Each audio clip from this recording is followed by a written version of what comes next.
السلام الخوت، كي دايرين؟ لاباس عليكم؟ نتمنى تكونوا كاملين بخير وعلى خير. مرحبا بكل متابع جديد. كاملين تكونوا شفتوا هاد الزوجه هذه اللي مازال صغيره، عندها 17 عام، اللي خوا عليها الزوج ديالها ليسانس. المعاناه اللي كتعاني منها راه مسكينه، في حاله حرجه. ولكن المشكل منين؟ الزوج قال لها ديري الزيف، ما بغاتش دير الزيف، ناض خوا عليها ليسانس. فعلاش من الاول انت ما تختارش زوجه اللي تكون دايره الزيف، اللي تكون هي محتاجبه، هي دايره بقناعه، ماشي حتى دي وحده ما كديرش الزيف وتقول تنوض تفرض عليها تقول لها ديري الزيف بالسيف عليك. لان الا دارتو بالسيف عليها راه ما كديروش هي باغاه، راه في اي لحظه تحيدوا، في اي لحظه ينوض المشاكل بيناتكم. وكاين بزاف ديال الرجال اللي كعاوتاني كيديو عيالات ويقول لها ديري النقاب، كاين اللي كيقول لها ديري الخمار. فمن الاول انت باغي وحده محتاجه دايره الخمار، نمشي ندي وحده دايره الخمار. باغا وحده مغطيه الوجه ديالها، نمشي ندي وحده مغطيه الوجه ديالها هي مقتنعه به. وحده دايره الزيف، نمشي ندي وحده دايره الزيف هي باغاه.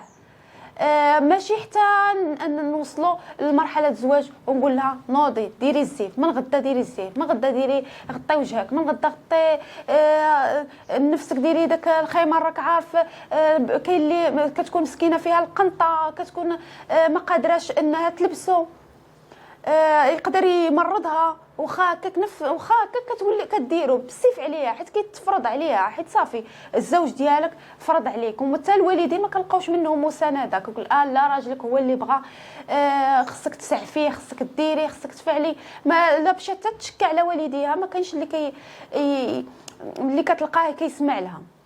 عاوتاني هاد السيده اللي عاوتاني ضيعها الزوج ديالها في الوجه ديالها، اللي دائما كتمشي تشكى لوالديها، كتقول لهم هاد الزوج راه كيتعدى عليا، هاد الزوج راه مكرفص عليا.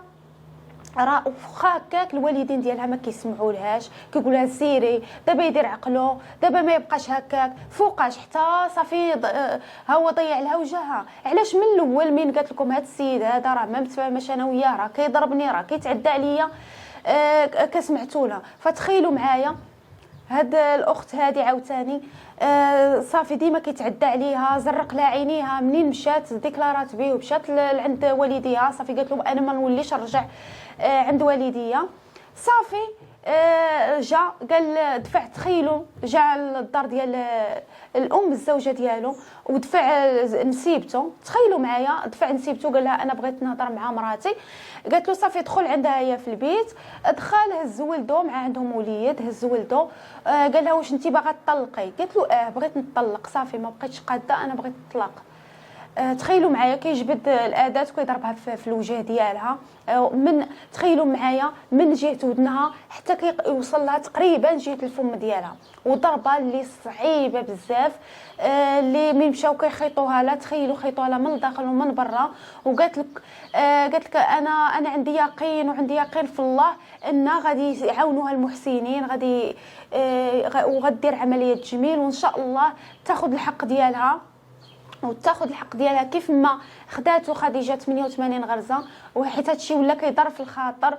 وبالنسبه كما قلت لكم ديال الفاجعه ديال طنجه اللي خوا عليها الزوج ديالها ليسانس، حتى هذيك خاصها تاخذ الحق ديالها.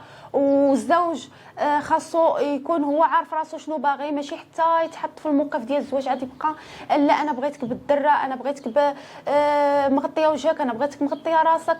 وديما نبحثوا ملي يجي يتقدم واحد الزوج يتقدم لبنتكم، ديما حاولوا، هذا ميساج للامهات والاباء، حاولوا انكم تعرفوا هذا السيد واش عنده شي بليه، المحيط ديالو شنو هو، امو باه شنو الطريقه كيفاش كيتعامل هو مع دارهم، كيفاش والديه كيتعاملوا معاه، كيفاش دائما نشوفوا المحيط ديال هذا قبل ما نعطيو بنتنا ونضيعوا في البنت ديالنا. لان راه صعيبه بزاف ان تعطي بنتك في التالي يضيعك فيها، اما كتمشي عند الله اما كيضيعها.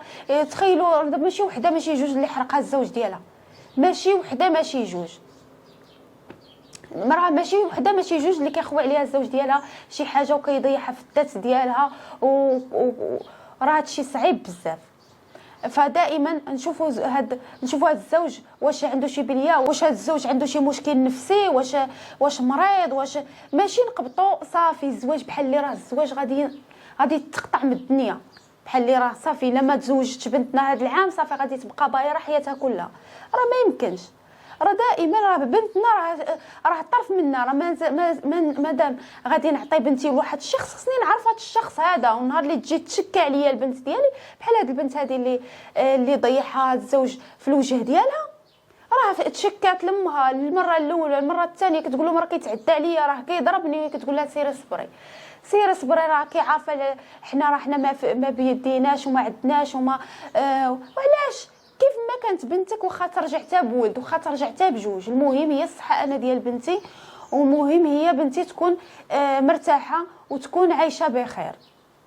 اما داكشي كامل راه ما كيهمش. وديما نعطيو قيمه لبنتنا، نهتموا بها ونعرفوا يعرف هذا الشخص هذا اللي يديها ان بنتنا غاليه علينا. وهذا الزوج قبل ما تعطيو بنتكم ليه نعرفوه واش مبلي واش طبيعي واش مريض واش البيئه فين عايش والديه كيفاش دايرين، حيت ديما راه الاساس هما الوالدين. ديما الساس ديال اي راجل ولا اي مراه ولا اي طفل، ديما الساس هو العائله. العائله اللي دايره به راه هي اللي كتنتج لنا واحد المنتوج اللي كيكون مزيان. ما يمكنش يكون هذا الزوج ما مزيانش والديه مخلقين ما فيهمش المشاكل، ولدهم ما فيه لا بليه لا والو، انهم علموه من الاول ما يتبلى يتهلا في بنت الناس. هذا الزوج هذا يكون كيشوف الاب ديالو كيفاش كيعامل الام ديالو، راه ما يمكنش. الا كان كيشوف الاب ديالو كيعامل الام ديالو معامله زوينه ما يمكنش هو غادي يجي وغينشا هو هكا صافي غادي يولي هو كيضرب وكيخوي على الزوجه ديالو ليسانس وما يمكنش. راه هادشي مستحيل. راه كل ديما العائله هي الاساس. نتوما شنو كتقولوا في هذه الفاجعه ديال طنجه؟ وشنو كتقولوا في هذه السيده هذه اللي ضربها الزوج ديالها في الوجه ديالها؟ شنو كتقولوا في هذا الشيء؟ شنو هو المشكل؟ فين كاين المشكل؟ واش المشكل في العائله؟ واش المشكل في الزوج؟ واش المشكل في الزوجه اللي ما كتسعفش الزوج ديالها؟ فين المشكل؟ خليو لي في التعليقات ديالكم الراي ديالكم. يلا خوتي بسلام عليكم. ما تنساوش الاشتراك وتفعيل زر الجرس على الكل باش يوصلكم كل ما هو جديد ومفيد باذن الله. وبسلام عليكم.